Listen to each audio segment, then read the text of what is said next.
నమస్తే, welcome to V digital news. ముందుగా headlines. చంద్రబాబును చూడాలన్న కామధేనువు లంక పెద్దాయన, సిద్ధాంతం పర్యటనలో పెద్దాయన్ను కలవనున్న సీఎం చంద్రబాబు. రష్యాకు చెందిన ప్రముఖ రేర్ ఎర్త్ మినరల్స్ సంస్థ గిరిడ్మెట్ ఇన్స్టిట్యూట్ ప్రతినిధులతో మంత్రి నారా లోకేష్ భేటీ. విశాఖపట్నం, శ్రీకాకుళం ప్రాంతాల్లో రిఫైనింగ్ హబ్ ఏర్పాటు చేసే అవకాశాలను పరిశీలించాలన్న యువనేత. విజయవాడలో జరిగిన యోగాంధ్ర కార్యక్రమంలో పాల్గొన్న రాష్ట్ర హోంమంత్రి అనిత. భారతీయ సంస్కృతిలో భాగమైన యోగాకు ప్రపంచవ్యాప్తంగా గుర్తింపు తెచ్చిన ఘనత మోదీకే దక్కుతుందని వ్యాఖ్య. సోషల్ మీడియాలో వైరల్ అయిన ఒక వీడియోపై ముఖ్యమంత్రి చంద్రబాబు నాయుడు స్పందించి ఒక సామాన్య అభిమాని కోరికను తీర్చడానికి ముందుకు వచ్చారు. తనను కలవాలని ఆశగా ఎదురు చూస్తున్న పెద్దాయన్ను ఉద్దేశించి సత్యనారాయణ గారు రేపు సిద్ధాంతంలో కలుద్దాం అని ఆయన ఎక్స్ వేదికగా పోస్ట్ చేశారు. ఈ హృదయమైన వీడియో ముఖ్యమంత్రి చంద్రబాబు దృష్టికి చేరింది. దీనిపై తక్షణమే స్పందించిన ఆయన పెద్దాయన కోరికను మన్నిస్తూ నేరుగా ఆయన్నే కలుస్తానని ప్రకటించారు. సిద్ధాంతంలో తన పర్యటన సందర్భంగా సత్యనారాయణని కలవనున్నట్లు ఆయన చేసిన ట్వీట్ ఇప్పుడు అందరి ప్రశంసలు అందుకుంటోంది. ఒక సామాన్యుడి కోరికకు ముఖ్యమంత్రి ఇంత త్వరగా స్పందించడంపై నెటిజన్లు హర్షం వ్యక్తం చేస్తున్నారు. చంద్రబాబు నాయుడు గారు ఎప్పుడైనా చంద్రబాబు గారిని ఎప్పుడైనా చూసావా? హైదరాబాద్ వెళ్తే కాపాడతాడే కాపాడు. ఇప్పుడేం నువ్వు చంద్రబాబు గారిని చూడాలా? చంద్రబాబు గారిని చూస్తావా? చూడాలి. మన సిద్ధాంతం వస్తున్నారు ఎప్పుడు? మంగళవారం 9ని ఈ నెలలోనే వస్తున్నారు. గడ్డాల దిబ్బ ఉంది. పట్టా పుస్తకాలు ఇవ్వడానికి వస్తున్నారు. మరి నువ్వు ఉండాలి అయ్యాల మన ఇద్దరు వెళ్ళి చూసొద్దాం. మన ఇద్దరం వెళ్దామా? ఎక్కడే కదా గట్టలు దెబ్బ చూద్దాం. మరి జనాలు ఎక్కువ ఉంటారు కదా. ఉంటే చంపేస్తాడంటే మా తేజీ మీద ఉంటాడైనా మనం తప్పించుకుని నింపదంగా చూసి నమస్కారం చేద్దాం. సంతోషం బాబు మంత్రి గారు అని నమస్కారం పెట్టామనుకో మనకి ఆ మహానుభావుడు గాలి తగిలితుంది. ఆ మహానుభావుడు చూడాలంటే మన తరం కాదు. అవునా? శుభ్రంగా మన కాళ్ళకాడికి వచ్చేస్తున్నాడు. చూడాలి. మహానుభావా నువ్వు సలగా ఉండాలి అని చూసి శాంతి ఇస్తాడు. ఇలాగెలా చేసి ఆపుతాడు. మనిషి మంచోడా? ఎత్తు మంచోడు. చూస్తావు అయితే చంద్రబాబు గారు వస్తే చూస్తా. నువ్వు పట్టుదానికి వచ్చా వెళ్ళిపోయి చూద్దాం. ఇవాళ పోనీ చూద్దాం. సొయ్యంగా చూద్దాం. చూసి నేను పోటీగా చేస్తాడా చంద్రబాబు నాయుడు గారు అది దండం పెడతారా? నువ్వా? బాబు ఇలాగంటాడు. చంద్రబాబు నాయుడు వస్తున్నాడు గట్టలు దెబ్బ మంగళవారం. మొత్తం అయితే మరి జనాలు ఎక్కువ ఉంటారు కదా. చంపేస్తారా? ఏంటి అలాగా పీరిగా జారిపోతావా? ఏమో నాకు భయం వేస్తుంది తొక్కేస్తారేమోని. తొక్కరకి ఎక్కడో అళ్ళు మూసాడు అబద్ధంగా గెచ్చేస్తారేంటి? ఇలా తప్పుకుంటా వెళ్తే పొగటాలే కదా. తప్పించుకుంటే వెళ్తాం. ఆ మాత్రం దూరంలో పైన ఉంటాడు చంద్రబాబు నాయుడు గారు నమస్కారం అంటాడు. అంటావా? అంటాను. వినపడుతుందా? చీకరు లాగేస్తాయి. ఇప్పుడు చూస్తాడు బాబు ఇలాగంటాను. బాయ్ చెప్తావా? బాయ్ బాయ్ అంటాను. సంతోషం బాబు అంటాడు. హెలికాప్టర్ మీద వస్తాడు. సైకిల్ మీద రావాలంట కాదు అక్కడ దాకానే. అక్కడ దాకా కాదు, అందరినీ ఆ రోజు సైకిల్ మీద రమ్మన్నారు. సైకిల్ మీద వెళ్తాం. చూస్తాగా ఎవరెవరు వస్తారో వాళ్ళందరినీ సైకిల్ మీద రమ్మన్నారు. నా సైకిల్ నాకుంది. సైకిల్ నా సైకిల్ నాకు ఉంది. వెళ్దాం. సైకిల్ పోతే అంతే 2 మైళ్ళు ఉంటుందమ్ము. చూద్దాం. చూసి ఆ మహానుభావుడు చెప్పి అలా ఓకెట్టుకుని మనసులో అడుకుని కాశీలో దొరకపోతే కాళ్ళకాడికి వచ్చాడు. అప్పుడేదో పట్టుకొద్దా అవి పట్టుకుందాం మహానుభావుడిని. భారతదేశానికి ముఖ్యంగా ఆంధ్రప్రదేశ్కు గిరిడ్మెట్ సంస్థలతో సాంకేతిక భాగస్వామ్యం భవిష్యత్తులో విలువైన అవకాశాలను తెరుస్తుందని మంత్రి నారా లోకేష్ అన్నారు. విశాఖపట్నం, శ్రీకాకుళం ప్రాంతాల్లో ఉన్న భారీ ఖనిజ వనరుల ఆధారంగా deep processing under earth element REE రిఫైనరింగ్ హబ్ను ఏర్పాటు చేసే అవకాశాలను పరిశీలించాలని ఆయన కోరారు. రష్యాకు చెందిన ప్రముఖ రేర్ ఎర్త్ మినరల్ సంస్థ గిరిడ్మెట్ ఇన్స్టిట్యూట్ ప్రతినిధులతో రాష్ట్ర విద్యా, IT, ఎలక్ట్రానిక్స్ శాఖల మంత్రి లోకేష్ మాస్కోలో సమావేశమయ్యారు. ఈ సందర్భంగా మంత్రి మాట్లాడుతూ భారత్లో విస్తరిస్తున్న EV, పవన విద్యుత్ మార్కెట్లకు సరఫరా చేయడానికి నెల్లూరులో నియోడైమియం మ్యాగ్నెట్ ఉత్పత్తి కేంద్రం ఏర్పాటు చేయడానికి భాగస్వామ్యం వహించాలన్నారు. భారతీయ టెక్ కారిడార్లో సిద్ధంగా ఉన్న ప్లగ్ అండ్ ప్లే ప్రయోగశాలల మద్దతుతో metallurgy, ultra pure semiconductor and electronic materials lab సహస్థాపనకు చొరవ చూపాలని కోరారు. పారిశ్రామిక వ్యర్థాలు, మైనింగ్ టైలింగ్స్ నుంచి వ్యూహాత్మక అరుదైన లోహాలను వెలికితీయడానికి తగిన సాంకేతికతలను అమలు చేయడంలో భాగస్వామ్యం వహించాల్సిందిగా ఆయన విజ్ఞప్తి చేశారు. భారతీయ సంస్కృతిలో వేల ఏళ్లుగా భాగమై ఉన్న యోగాకు ప్రపంచవ్యాప్తంగా గుర్తింపు పొందేలా చేసిన ఘనత ప్రధాని నరేంద్ర మోదీకే దక్కుతుందని రాష్ట్ర హోంమంత్రి వంగలపూడి అనిత అన్నారు. ప్రధానమంత్రి పిలుపు, ముఖ్యమంత్రి చంద్రబాబు నాయుడు ఆదేశాల మేరకు ప్రజలు తమ ఆరోగ్యాన్ని తామే కాపాడుకోవాలనే సంకల్పంతో పెద్ద ఎత్తున ఈ కార్యక్రమంలో పాల్గొనడం ఆనందదాయకమని ఆమె అన్నారు. జూన్ 21న జరిగే అంతర్జాతీయ యోగా దినోత్సవాన్ని పురస్కరించుకొని నిర్వహిస్తున్న 14 రోజుల యోగాంధ్ర కార్యక్రమంలో ప్రతి ఒక్కరూ భాగస్వాములు కావాలని పిలుపునిచ్చారు. విజయవాడ బీఆర్టీఎస్ రోడ్లో జరిగిన యోగాంధ్ర కార్యక్రమంలో రాష్ట్ర హోంమంత్రి వంగలపూడి అనిత పాల్గొని యోగా ప్రాధాన్యాన్ని వివరించారు. యోగా చేయడానికి ఖరీదైన పరికరాలు అవసరం లేదని, ఒక మ్యాట్ ఉంటే చాలని, పేద ధనిక తేడా లేకుండా అందరూ యోగా సాధన చేయవచ్చని చెప్పారు. ప్రస్తుతం చిన్నారుల నుంచి పెద్దల వరకు ఒత్తిడి, డిప్రెషన్, గుండె సంబంధిత సమస్యలు పెరుగుతున్నాయని, వాటిని నియంత్రించడంలో యోగా కీలక పాత్ర పోషిస్తుందని తెలిపారు. ప్రధానమంత్రి పిలుపు, ముఖ్యమంత్రి చంద్రబాబు నాయుడు ఆదేశాల మేరకు ప్రజలు తమ ఆరోగ్యాన్ని తామే కాపాడుకోవాలనే సంకల్పంతో పెద్ద ఎత్తున ఈ కార్యక్రమంలో పాల్గొనడం ఆనందదాయకమని ఆమె అన్నారు. జూన్ 21న జరిగే అంతర్జాతీయ యోగా దినోత్సవాన్ని పురస్కరించుకొని నిర్వహిస్తున్న 14 రోజుల యోగాంధ్ర కార్యక్రమంలో ప్రతి ఒక్కరూ భాగస్వాములు కావాలని పిలుపునిచ్చారు. అనంతరం ఎన్టీఆర్ జిల్లా పోలీస్ కమిషనర్ ఎస్వి రాజశేఖర్ బాబు మాట్లాడుతూ, డ్రగ్స్ పై దండయాత్ర 2.0 కార్యక్రమంతో పాటు యోగాంధ్రను అనుసంధానించడం ఎంతో సంతోషకరమన్నారు. ప్రస్తుతం డ్రగ్స్ వినియోగదారులుగా గుర్తించిన 1000కి పైగా మందిని పునరావాసం కల్పించి సమాజంలోకి తీసుకురావడానికి పోలీసు, ఆరోగ్య శాఖ, జిల్లా యంత్రాంగం కలిసి కృషి చేస్తున్నట్లు తెలిపారు. జూన్ 21 నాటికి వారందరూ డ్రగ్స్ రహితులుగా మారాలని ఆశాభావం వ్యక్తం చేశారు. ఈ కార్యక్రమంలో హోంమంత్రి అనిత, సిపి రాజశేఖర్ బాబు, ఐఏఎస్ అధికారులు వీరపాండ్యన్, ఇలకియా, ధ్యాన్ చంద్ర తదితరులు యోగాసనాలు చేశారు. సుమారు 4000 మందితో యోగాంధ్ర 2026 ప్రతిజ్ఞ చేయించారు. గంజాయి రహిత, ఆరోగ్యవంతమైన ఆంధ్రప్రదేశ్ నిర్మాణానికి ప్రతి ఒక్కరూ తోడ్పడాలని అధికారులు పిలుపునిచ్చారు.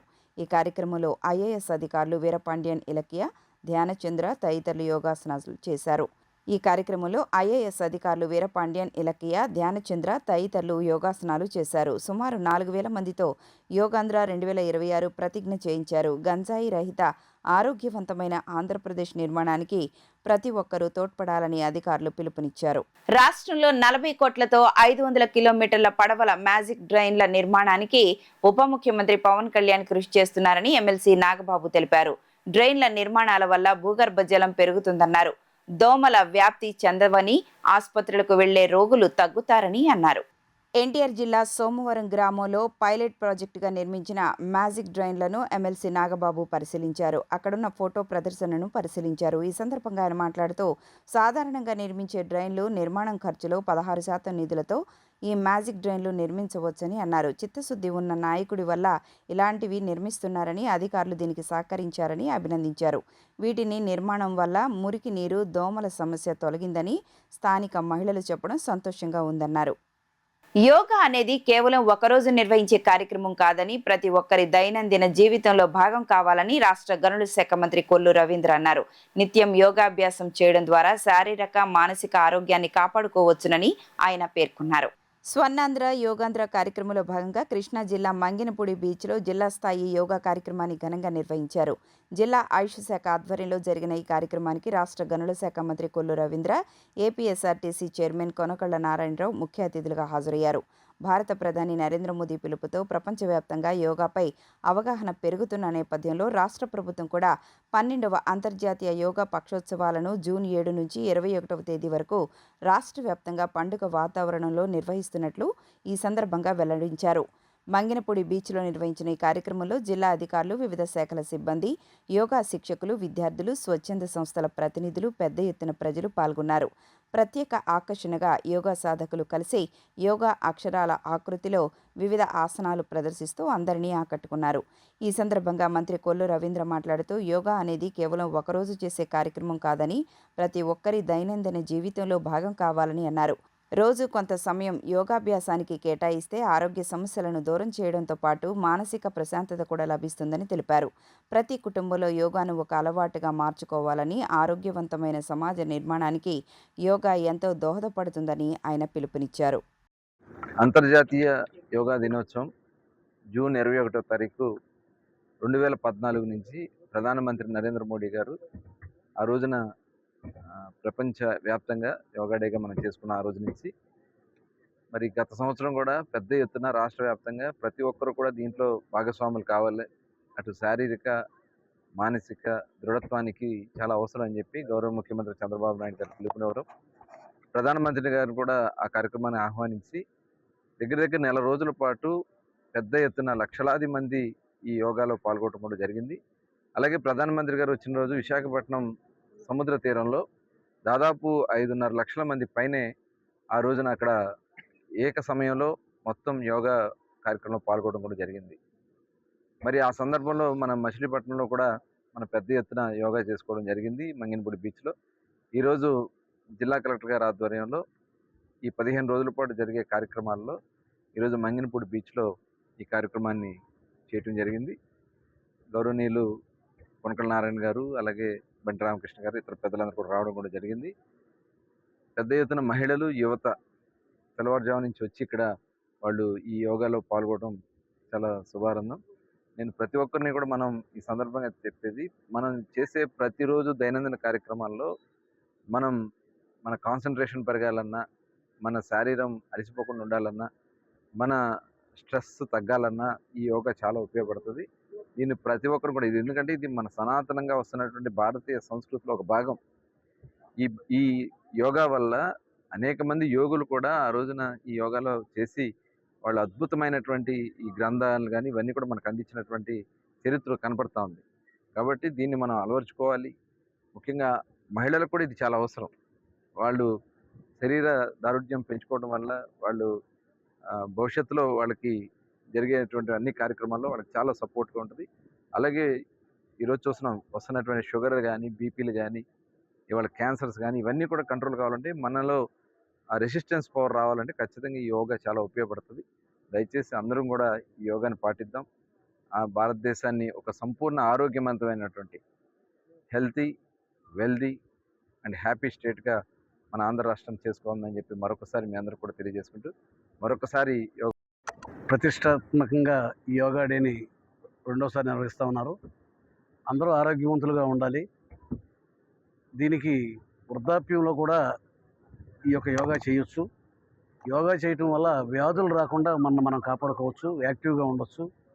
మరి ఇవాళ రోజున మంగినపూడిలో నిర్వహించినటువంటి ఈ కార్యక్రమానికి విచ్చేసినటువంటి గౌరవ కలెక్టర్ గారు బాలాజీ గారు, గౌరవ మంత్రివర్యులు కొల్లు రవీంద్ర గారు, అలాగే రామకృష్ణ గారు, అలాగే నాని గారు, అందరికి కూడా ఈ యోగాని మనం క్రమంగా కంటిన్యూగా చేయాలి. అప్పుడప్పుడు వచ్చి పాల్గొంటున్నాం, మేము కంటిన్యూగా చేయలేకపోతున్నాం. దాన్ని కంటిన్యూగా చేయడానికి ఇక నుంచి ప్రయత్నం చేస్తాను. ఆంధ్రప్రదేశ్ ప్రభుత్వం చాలా ప్రతిష్టాత్మకంగా యోగాంధ్ర కార్యక్రమం 2వ విడత ఈ సంవత్సరం జరుపుతుంది. దీన్ని మన జిల్లాలో ఈరోజు 7వ తేదీ మంగినపూడి బీచ్లో స్టార్ట్ చేయడం జరిగింది. ఇలాగే మనము నెక్స్ట్ 2 వీక్స్ యోగా క్లాసెస్ని, యోగా శిబిరాల్ని అన్నీ కూడాను జూన్ 21వ తేదీ మన ఇంటర్నేషనల్ యోగా డే వరకు కూడా కొనసాగించడం జరుగుతుంది. ఇది ఒక ప్రభుత్వ కార్యక్రమం మాత్రమే కాదు, ఇది ఒక పెద్ద ప్రపంచంలోనే చాలా పెద్ద స్థాయిలో జరుగుతున్న ప్రివెంటివ్ హెల్త్ ఎక్సర్సైజ్ అన్నమాట. ఇంత పెద్ద స్థాయిలో ప్రివెంటివ్ హెల్త్ పైన దృష్టి పెట్టిన ఇంకొక పథకం కానీ, కార్యక్రమం కానీ మనకు ప్రపంచంలో ఎక్కడా కూడా ఉండదు యాక్చువల్లీ. సో ఈ ఉద్దేశం ఏంటంటే యోగాని ప్రతి ఒక్క ఇంటికి, ప్రతి ఒక్క సభ్యుడికి కూడా తీసుకెళ్ళి వాళ్ళు దాన్ని తమ జీవితంలో ఒక భాగంగా అలవాటు చేసుకున్నప్పుడు నాన్ కమ్యూనికబుల్ డిసీజెస్ ఏమీ రావు, వాళ్ళు చాలా హెల్తీగా ఉంటారు, మళ్ళీ వాళ్ళ ప్రొడక్టివిటీ కూడా పెరుగుతుంది అనే ఒక చాలా ముందు చూపుతో చేపట్టిన కార్యక్రమం. కృష్ణా జిల్లా ప్రజానికం అందరికీ కూడా నేను విజ్ఞప్తి చేస్తున్నాను, దయచేసి ఈ యోగాని ప్రతిరోజు చేసేదానికి అందరూ కూడా ముందుకు రావాలి. మీ ఆరోగ్యాన్ని కోసం ప్రతిరోజు మీరు అందరూ యోగా చేయాలి అని కోరుకుంటున్నాను. ఆంధ్రప్రదేశ్లో క్రికెట్ అభిమానులు ఎంతగానో ఎదురు చూస్తున్న ఆంధ్ర ప్రీమియర్ లీగ్ ఏపీఎల్ 4వ సీజన్ అట్టహాసంగా ప్రారంభం కానుంది. ఈసారి కేవలం ఒక నగరానికే పరిమితం కాకుండా రాష్ట్రంలోని 3 ప్రధాన ప్రాంతాల్లో ఈ క్రికెట్ పండుగను నిర్వహించనున్నట్లు ఆంధ్ర క్రికెట్ సంఘం అధ్యక్షుడు, విజయవాడ ఎంపీ కేశినేని చిన్ని ప్రకటించారు. జూన్ 9 నుంచి 30 వరకు జరగనున్న ఈ టోర్నమెంట్లో రాష్ట్ర వ్యాప్తంగా క్రీడా వాతావరణాన్ని సృష్టించడమే లక్ష్యమని ఆయన స్పష్టం చేశారు. ఆంధ్ర క్రికెట్ అసోసియేషన్ కార్యాలయంలో ఏర్పాటు చేసిన విలేకరుల సమావేశంలో ఆంధ్ర క్రికెట్ అసోసియేషన్ అధ్యక్షుడు కేశినేని చిన్ని మాట్లాడుతూ, ఈసారి ఏపీఎల్ మ్యాచ్లను విశాఖపట్నం, కడప, మంగళగిరి వేదికలుగా నిర్వహించనున్నారన్నారు. జూన్ 9న విశాఖపట్నంలో టోర్నమెంటు ప్రారంభం కానుండగా ఇక్కడ జూన్ 13 వరకు తొలి దశ మ్యాచ్లు జరుగుతాయి. అనంతరం జూన్ 17 నుంచి 21 వరకు రాయలసీమ ప్రాంతానికి ప్రాతినిధ్యం వహిస్తూ కడపలో రెండో దశ మ్యాచ్లు నిర్వహిస్తారు. ఇక చివరిగా జూన్ 24 నుంచి 30 వరకు అమరావతి రాజధాని ప్రాంతంలోని మంగళగిరిలో ఫైనల్స్తో సహా చివరి దశ మ్యాచ్లు జరుగుతాయని వివరించారు.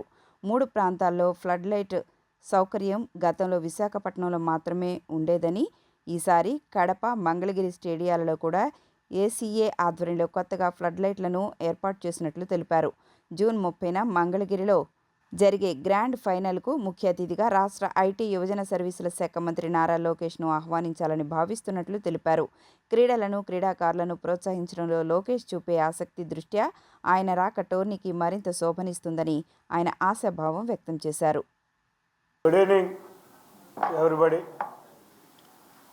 అందరికీ మరొకసారి పోయిన సంవత్సరం లాగా ఈ సంవత్సరం కూడా క్రికెట్ పండగ, ముఖ్యంగా ఆంధ్రప్రదేశ్ క్రికెట్ పండగ ఏపీఎల్ 9వ తారీఖు నుంచి ప్రారంభం కాబోతుంది. ఈ ఏపీఎల్ వల్ల మొన్న ఆక్షన్ కూడా జరిగింది. ఈ ఆక్షన్ వల్ల ఎంతోమంది పేద, అన్నిటికన్నా ముఖ్యంగా చక్కటి రూరల్ ప్రాంతంలో ఉన్న క్రీడాకారుల్ని 7 టీములు మేనేజ్మెంట్ కూడా ఆక్షన్లో పాడి అందరికీ ఒక చేయూతనిచ్చే విధంగా ఏపీఎల్ ముందుకు సాగబోతుంది. గత ఏపీఎల్లో మనం చూసుకుంటే చాలా బ్రహ్మాండంగా మీ అందరి సహకారంతో విశాఖపట్నంలో మ్యాచ్లన్నీ పెట్టాం. నిజంగా చూస్తే విశాఖపట్నం సెమీఫైనల్స్ కానీ ఫైనల్స్ కానీ సుమారు సెమీఫైనల్స్ రోజు అయితే 14,000 మంది ఉంటే ఫైనల్ రోజు 18,000 మంది ప్రేక్షకులు చూడటం జరిగింది. అదే ఆదరణతో మరొక్కసారి క్రీడను ప్రోత్సహించే క్రీడాకారులందరూ ఏపీఎల్ రేపు నుంచి 9వ తారీఖు నుంచి ప్రారంభం కాబోతుంది. మొన్నటి దానికి ఈసారికి విశిష్టత ఏంటంటే, మొన్న మేము మ్యాచ్లన్నీ కూడా విశాఖపట్నంలోనే చేస్తే ఈసారి రాయలసీమలో ఉన్న కడపలో, అమరావతిలో భాగమైన మంగళగిరిలో, విశాఖపట్నంలో 3 చోట్ల కూడా ఏపీఎల్ మ్యాచ్లు జరగబోతున్నాయి. విశాఖపట్నంలో 9 నుంచి 13వ తారీఖు వరకు మ్యాచ్లు, అంటే ప్రారంభ మ్యాచ్ విశాఖపట్నంలో జరిగి 9 నుంచి 13వ తారీఖు వరకు మ్యాచ్లు విశాఖపట్నంలో జరుగుతాయి. 17 నుంచి 21వ తారీఖు దాకా మ్యాచ్లు కడపలో జరుగుతాయి. 24 నుంచి 30 ఫైనల్ వరకు మంగళగిరిలో జరుగుతాయి. మనం చూస్తే ఇదివరకు విశాఖపట్నం ఒక్కదానికే చక్కటి ఫ్లడ్ లైట్స్ ఉండేవి. ఇప్పుడు మేము ఏం చేసామంటే విశాఖపట్నమే కాకుండా కడప, మంగళగిరిలో కూడా ఫ్లడ్ లైట్లు ఏర్పాటు చేసాం. మంగళగిరిలో కూడా స్టేడియంని అందుబాటులో తీసుకొచ్చే విధంగా చక్కగా స్టేడియం రెనోవేషన్ కూడా జరుగుతుంది. ఆల్మోస్ట్ పనులన్నీ కూడా ఇంకా వారం రోజుల లోపల పూర్తవుతాయి. కాబట్టి 30వ తారీఖు గ్రాండ్గా ఫైనల్ మ్యాచ్ మంగళగిరిలో మేము ముఖ్య అతిథిగా లోకేష్ గారిని ఇన్వైట్ చేద్దాం అనుకుంటున్నాం. తప్పకుండా వారు వస్తే బాగుంటుంది. ఎందుకంటే ఎంతోమంది మహిళా క్రీడాకారులని, ఎంతోమంది క్రీడాకారులని, ముఖ్యంగా క్రికెట్లో మొన్నే చూసాం, వరల్డ్ కప్ జరిగినప్పుడు ఆ రోజు ఇండియన్ మహిళా క్రీడాకారులందరితో ఆయన ఇంటరాక్షన్ చేయటం, ఇవన్నీ కూడా బ్రహ్మాండంగా జరిగినాయి. కాబట్టి క్రీడలంటే బాగా ఇంప్రూవ్ చేయాలని చంద్రబాబు నాయుడు గారు ఏ విధంగా తలుస్తారో అట్లాగే మన యువ మంత్రి నారా లోకేష్ గారిని ముఖ్య అతిథిగా పిలవబోతున్నాం. తప్పకుండా క్రీడా అభిమానులకి అందరికీ పండగ వాతావరణం ఉండే విధంగా ఏపీఎల్ ఉండబోతుంది. ఈసారి అన్ని ప్రభుత్వ పాఠశాలల్లో విద్యార్థులను, ప్రైవేటు పాఠశాలలో విద్యార్థులను, కళాశాల విద్యార్థులను ఉచితంగా స్టేడియంలకు వచ్చే విధంగా ఏర్పాట్లు చేయడం జరిగింది. మంగళగిరిలో కూడా ఇన్ఫ్రాస్ట్రక్చర్ రోడ్డు కూడా పూర్తి చేయడం ప్రభుత్వాన్ని మేము రిక్వెస్ట్ చేయడం జరిగింది. అది కూడా చివరి స్టేజ్కి రాబోతుంది. కాబట్టి అందరూ క్రీడాభిమానులు ఈ ఏపీఎల్ ద్వారా మరొక్కసారి మన ఆంధ్రప్రదేశ్ క్రికెట్ పండుగైన ఆంధ్ర ప్రీమియర్ లీగ్ని విజయవంతం చేయాలని కోరుకుంటూ ప్రతిరోజు జరిగే ఈ మ్యాచ్ని భారీ ఎత్తున వచ్చి క్రీడాకారుల్ని ఆశీర్వదించాలని కోరుకుంటున్నాం. తప్పకుండా మరొక్కసారి మీ అందరికీ మీ సహకారంతో ఈ ఏపీఎల్ ఘన విజయం సాధించాలని మేము కోరుకుంటున్నాం. Thank you. తెలుగు సినీ పరిశ్రమలో తెలుగు అమ్మాయిలకు తగిన అవకాశాలు దక్కుతున్నాయా అనే ప్రశ్న మరోసారి సోషల్ మీడియాలో హాట్ టాపిక్ గా మారింది. తాజాగా విడుదలైన అరియానా గ్లోరీ నటించిన అరబిక్ పిల్ల పాట ఈ చర్చకు మరింత ఊతమిచ్చింది. బిగ్ బాస్ షో ద్వారా మంచి గుర్తింపు తెచ్చుకున్న అరియానా గ్లోరీ ఇప్పుడు తన కొత్త అరబిక్ పిల్ల పాటతో మరోసారి ప్రేక్షకుల దృష్టిని ఆకర్షిస్తోంది. ఈ పాటలో Ariana screen presence, dance performance, expressions ఆకట్టుకునేలా ఉండడంతో విడుదలైన కొద్ది గంటల్లోనే సోషల్ మీడియాలో మంచి రెస్పాన్స్ దక్కుతోంది. అయితే ఈ సాంగ్ చూసిన పలువురు నెటిజన్లు మరో ఆసక్తికరమైన అంశాన్ని తెరపైకి తీసుకొచ్చారు. టాలీవుడ్లో ఐటమ్ సాంగ్స్, స్పెషల్ అపీరియన్స్ల కోసం ఇతర రాష్ట్రాల నటీనటులకు ఎక్కువ ప్రాధాన్యం ఇస్తున్నారని, అదే సమయంలో తెలుగు అమ్మాయిల్లో ఉన్న ప్రతిభకు సరైన అవకాశాలు కల్పించడం లేదని అభిప్రాయపడుతున్నారు. అరియానా వంటి టాలెంటెడ్ తెలుగు ఆర్టిస్టులకు పెద్ద తెరపై మరిన్ని అవకాశాలు ఇవ్వాలని సోషల్ మీడియా వేదికగా పలువురు కోరుతున్నారు. ఇలా ఒకవైపు అరియానా నటన, డ్యాన్స్కు ప్రశంసలు దక్కుతుండగా మరోవైపు తెలుగు ప్రతిభకు మరింత ప్రాధాన్యం ఇవ్వాలని చర్చ కూడా జోరుగా సాగుతోంది. ప్రస్తుతం అరబిక్ పిల్ల పాట ప్రేక్షకుల్లో మంచి ఆసక్తిని రేకెత్తిస్తోంది. హిందూ ధర్మ పరిరక్షణ నినాదం ఇంతవరకు టీడీపీ ఎజెండాలో లేదని ఇప్పుడు కొత్తగా చేర్చారని సిపిఎం రాష్ట్ర కార్యదర్శి శ్రీనివాసరావు అన్నారు. హిందూ ధర్మ పరిరక్షణ చేస్తామంటే ప్రజలకు మేలు జరుగుతుందంటే ఎవరూ వ్యతిరేకించరని, కానీ ఆర్ఎస్ఎస్ చెప్పే హిందూ ధర్మ పరిరక్షణ మత విద్వేషాలను పెంచేదని అన్నారు. ఆర్ఎస్ఎస్ చెప్పే సనాతన ధర్మం, హిందూ ధర్మం, ముస్లింలు, క్రిస్టియన్లు, ఇతర మతాలు, హిందువుల్లోనే ఉన్న మెజారిటీ దళితులు, బీసీలకు వ్యతిరేకించేదని అన్నారు. ప్రజల సమస్యలు తీర్చడంలో విఫలమై ప్రజల మనోభావాలు, భక్తి విశ్వాసాల వైపు మళ్లించి ఉన్మాదం వైపు మళ్లిస్తున్న కుట్రపూరిత రాజకీయ వైఖరి చాలా ప్రమాదకరమని అన్నారు. విజయవాడ బాలోత్సవ భవన్లో సిపిఎం రాష్ట్ర కార్యదర్శి శ్రీనివాసరావు విలేకరుల సమావేశం నిర్వహించారు. సమావేశంలో ఆయన మాట్లాడుతూ ప్రజల సమస్యలు పరిష్కరించడంలో విఫలమై ప్రజల మనోభావాలు, భక్తి విశ్వాసాల వైపు మళ్లించి ఉన్మాదం వైపు మళ్లిస్తున్న కుట్రపూరిత రాజకీయ వైఖరి చాలా ప్రమాదకరమన్నారు. పెద్ద ఎత్తున ప్రభుత్వ ఆస్తులు లూటీ అవుతున్నాయని చెప్పారు. మత్స్యకారులను భ్రమల్లో పెట్టి సముద్ర తీరంలో బీచ్ శాండ్ను ప్రైవేట్ పరం చేస్తున్నారని, బీచ్లో మందు తాగే అవకాశం కల్పిస్తున్నారని అన్నారు. దీనివల్ల మహిళలకు, పిల్లలకు రక్షణ ఉండదన్నారు. గోవా తరహాలో ఇక్కడ చేయాలనుకోవడం సిగ్గుచేటని, మనకు సంస్కృతి సంప్రదాయాలు ఉన్నాయన్నారు. సముద్ర తీరాన్ని ప్రైవేట్ పరం చేస్తున్నారని, రాయలసీమ ప్రాంతాన్ని సోలార్ కంపెనీలకు అప్పగిస్తున్నారని చెప్పారు. అభివృద్ధి అంటే విదేశీ కంపెనీలు తీసుకురావడం కాదని, స్థానికంగా ఇక్కడ నుంచి పరిశ్రమలు రావాలన్నారు.